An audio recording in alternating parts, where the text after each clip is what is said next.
तर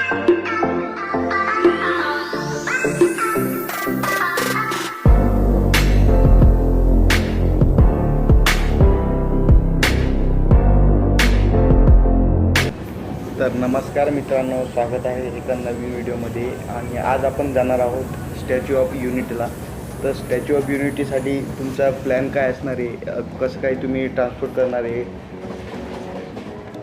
आणि इंडियन रेल्वेच्या सहाय्याने तुम्ही बजेटमध्ये स्टॅच्यू ऑफ युनिटी कसं एक्सप्लोर करणार आहे हेच आपण आज पाहणार आहोत. हे स्टॅच्यू ऑफ युनिटीचे मी 3 पार्टमध्ये व्हिडिओ अपलोड करणार आहे.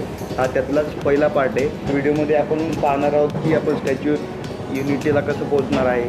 स्टॅच्यू ऑफ युनिटीला जर तुम्हाला जायचं असेल तर सर्वात सोपं आणि कॉस्ट इफेक्टिवली असणारं साधन म्हणजे इंडियन रेल्वे. रेल्वेने प्रवास करायचा असेल तर तुम्हाला केवाडिया स्टेशनला पोचावं लागेल. केवाडिया स्टेशनला तुम्हाला मेन जे काही इंडियामधले जे मोठे जंक्शन आहेत, स्टेशन आहेत, तिथून तुम्हाला एक्सप्रेस भेटून जातील आणि त्या एक्सप्रेसने तुम्ही केवाडियापर्यंत पोचू शकता.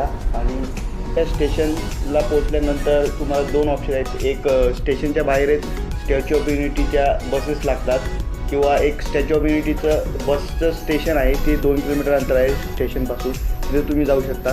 स्टॅच्यू ऑफ युनिटीचा बसचा जर तुम्हाला उपयोग करायचा असेल तर त्यासाठी तुम्हाला ऑनलाईन स्टॅच्यू ऑफ युनिटीचं तिकीट काढावं लागेल. ती ऑनलाईन बुकिंगची साईट मी तुम्हाला डिस्क्रिप्शनमध्ये देऊन देईल. त्या साईटवर जाऊन तुम्ही स्टॅच्यू ऑफ युनिटीचे तिकीट बुक करू शकता. त्या स्टॅच्यू ऑफ युनिटीच्या तिकीट्समध्येच हे बसची सुविधा उपलब्ध असते. त्यानुसार तुम्ही स्टॅच्यू ऑफ युनिटीला केवढ्या बस स्टेशनपासून डायरेक्ट पोहोचू शकता. स्टॅच्यू ऑफ युनिटीला जर तुम्हाला राहायचं असेल तर तिथं ऑप्शन बरेचसे कमी आहेत, त्यामुळे तुम्ही शक्यतो दिवसभराचाच प्लॅन तिथं करायला सोपं जाईल. स्टॅच्यू ऑफ युनिटीला हॉटेल्ससुद्धा कमी आहेत. स्टॅच्यू ऑफ युनिटीला रात्री एक लाईट शो होत असतो, त्याचासुद्धा तुम्ही आनंद घ्या.